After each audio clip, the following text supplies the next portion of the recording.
Good day, grade 9 science students. Today what we're learning about is static electricity, the first topic in our new unit, electricity. Now, static electricity is responsible for a lot of the things in the world around us. The static cling that you feel on your clothing, the electric shocks when you touch doorknobs.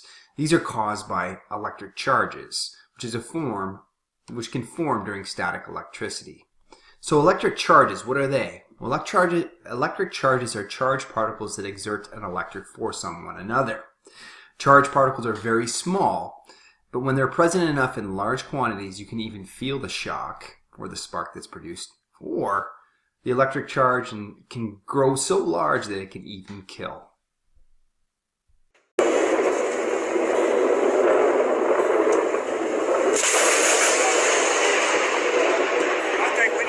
Yeah, that just hit the light pole right there. Yeah.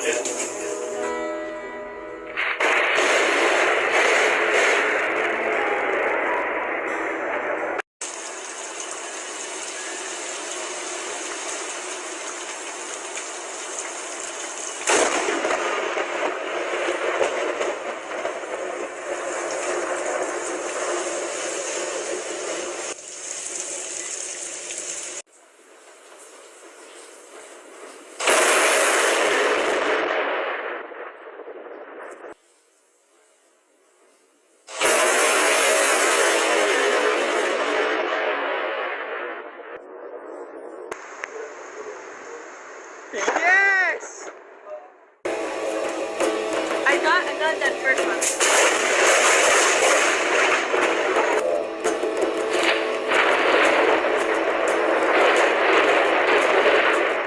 To understand static electricity and things like lightning, we have to understand electrically charged particles. Within an atom, remember that there's 3 subatomic particles: protons, electrons, and neutrons. Of the 3, protons, which are positive, and electrons are negative, they are the ones that carry the charges, and they are responsible for creating the charges that an object can have. So electrically charged particles, remember that the protons and the neutrons are in the nucleus. They can't move. The electrons are orbiting on the outside, and they can. So it's the transfer of electrons, because they can move, that causes an electric charge to occur. So we remember, if the number of protons in the nucleus equals the number of electrons around the nucleus, the atom is neutral. If an atom does not have an equal number of protons and electrons, it has an electric charge. Electric charge is a form of charge that either can be positive or negative, and it can exert what we call an electric force. So the types of charges on objects that we have are this. We can have neutral objects, which has an equal number of protons and electrons, or we can have negatively charged objects. An object has more electrons than protons, or we can have positively charged objects which has fewer electrons than protons. Remember, it's the only amount of electrons that can change and move, and not the number of protons.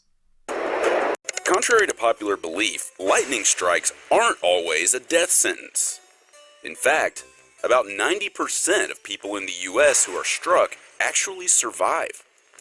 Still, victims rarely walk away unscathed, and the damage can be permanent. Lightning triggers 75,000 forest fires in the US each year, and can split entire trees down the middle in a split second.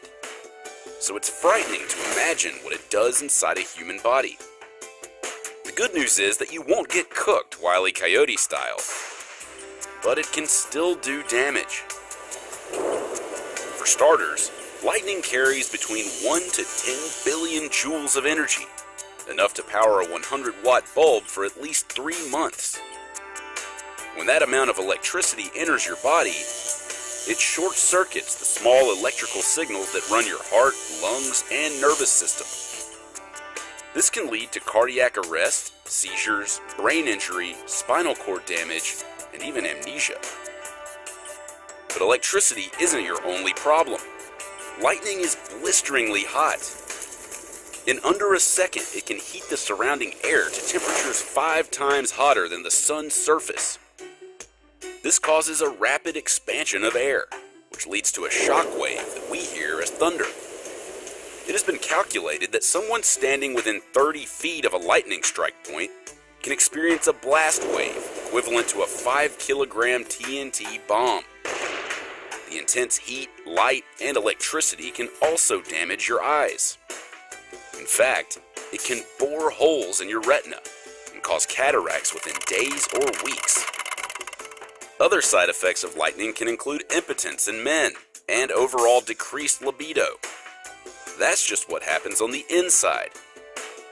As the lightning moves toward the surface, it can force red blood cells out of your capillaries into your epidermis, like a bruise.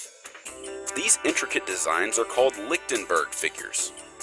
These intense temperatures can also heat up any metal you might be wearing, causing third-degree burns, and can also rapidly vaporize the rainwater or sweat on your skin. The resulting steam explosion may blow off your clothes and shoes, leaving you nearly naked. On average, 47 people in the US are killed by lightning each year. So you might be wondering, how do I make sure I'm not that guy? For starters, check weather forecasts ahead of time and stay indoors during a storm. But if you're stuck outside, avoid isolated trees, poles, and open fields, and run as fast as you can towards safety. You're best off in a developed building or a hard-topped metal vehicle. So stay calm and just remember, when thunder roars, go indoors. Lightning, just like when you rub your socks on a carpet and get a shock during a cold winter day, is both a form of static electricity. The charges are considered to be static because they remain fixed or they don't move in one location. They only move when they have a path to escape. Electrostatics is the study of electric charge. Friction is the cause that moves electrons. So friction is the force of two things resisting each other when they make contact. The force of friction can remove electrons from one object and cause them to transfer to the other object. And you can see the example at the top here, two neutral objects rubbing together, and one object gets electrons and the other one loses electrons. And when you gain electrons, you become negative, and you lose, you become positive. As one object loses electrons, the other object gains them. The total number of electrons remains the same. They are transferred from one surface to the other. Positive charges, which are the protons, can't move. For any charging procedure, it's important to keep in mind that electric charges are not created. The electrons in each object are just being rearranged from one object or transferred to the other object. The electrostatic series is a list of selected materials, and it's ordered from highest to lowest in terms of their electron affinity. The higher the material is on the list, the greater the tendency is for it to lose electrons. The lower it is on the list I'm going to show you, the more likely it's going to gain electrons. Well, the electrostatic series allows us to determine what charge each material will get when two things are rubbed together. The thing that's higher is more likely to become positive, and the thing that is lower is more likely to become negative. For example, if my hands were going to rub with a piece of steel, my hands are higher on the list, so therefore they're more likely to become positive. It's going to lose electrons to the steel. If you take a piece of cat fur and rub it with some cotton, the cat fur is going to become positive because it's going to lose the electrons to the piece of cotton. This electron affinity series allows us to know which way the electrons go, and therefore what the charge on each individual object will be after we're done rubbing those two objects together. The last thing that we need to understand is the law of attraction and the law of repulsion. After we transfer these charges from one object to another, there's going to be an attraction or repulsion. Once you've created something that's negative or created something that's positive, we know that particles with opposite charges attract each other. So if you have a positive charged object and a negatively charged object, we know that they are going to attract to each other.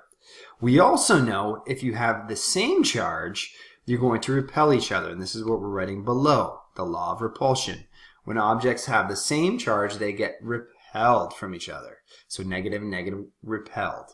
Now there's something else that's interesting that you probably didn't know yet. When you take a charged object and you bring it close to a neutral object, there's actually an attraction. So neutral object here, negative object here, there's an attraction. Or positive, neutral, there's an attraction as well. And we will talk about why that is next lesson. Overall, We're going to learn how lightning happens right now, and it's because of this buildup of static charge, and there's a law of attraction between charges which causes lightning to happen. We were able to observe how this spark jumps from a positively charged atom to a negatively charged atom. And we can actually observe this happening in the world around us. If I shuffle across a carpeted floor and then I reach out and I touch a doorknob, the electrons are actually traveling up from the negatively charged floor through my body and then jump from my finger to the doorknob. And I can feel that spark, and if the lights are dimmed, I can actually see that spark. And a similar thing actually happens during an electrical storm in the sky. That's right, in the form of lightning, because it's basically the same process. What you have is you have a cloud that has positively charged particles on the top and negatively charged particles on the bottom. And all those particles begin to collide with each other, rub up against each other, and it creates static electricity. So the upper portion of the cloud is essentially the carpet, and the lower portion of the cloud is the doorknob. Positive charge, negative charge. And the electrons want to flow between the two, but they don't have a human to bridge these two layers. So what happens is an electrical field builds up between positive and negative, and the air ionizes, forging a pathway for the electricity to flow through. It builds up, it builds up, it builds up, and suddenly it breaks, zapping down through the atmosphere and connecting these two layers. That's right, and boom, you've got a huge, massive electrical charge being delivered to the Earth. And while that may seem instantaneous, the fact of the matter is that those charged particles have been doing a delicate dance up in the clouds to create this spectacular light show for us. Wow, so lightning storms